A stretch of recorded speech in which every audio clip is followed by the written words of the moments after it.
PCI, of course, yung attachment sa letter namin ay ang gusto namin is maimbestigahan si Maynard Moon na nawala na sa balita ilang buwan na may kinalaman kay First Lady Araneta Marcos. So naniniwala kami na kailangan imbestigahan talaga. Pero sir, ano sabi ba ng ICI? Ready sila daw na imbestigahan si First Lady? As of now po, nire-review pa nila yung letter of sentiments. This is not a case. This is a letter of sentiments. Gusto ko lang pong linawin. Hindi po ito kaso. Letter of sentiments po ito para marinig po ng ICI kung anong gusto naming sabihin. I think, hindi lang naman, mula ngayon, hindi lang ako ang gagawa nito for magpapasa ng letter of sentiments. Pero sir, nais niyo bang pumunta dito si First Lady sa ICI mismo?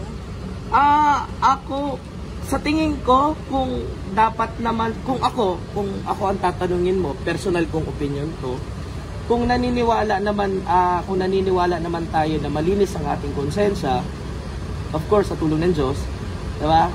Wala naman kailangang ikatakot kung wala ka talagang ginagawang masama.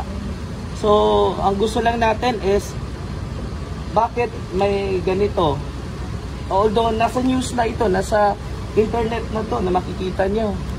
So, tingin ko kailangan talaga. Hindi, kung wala naman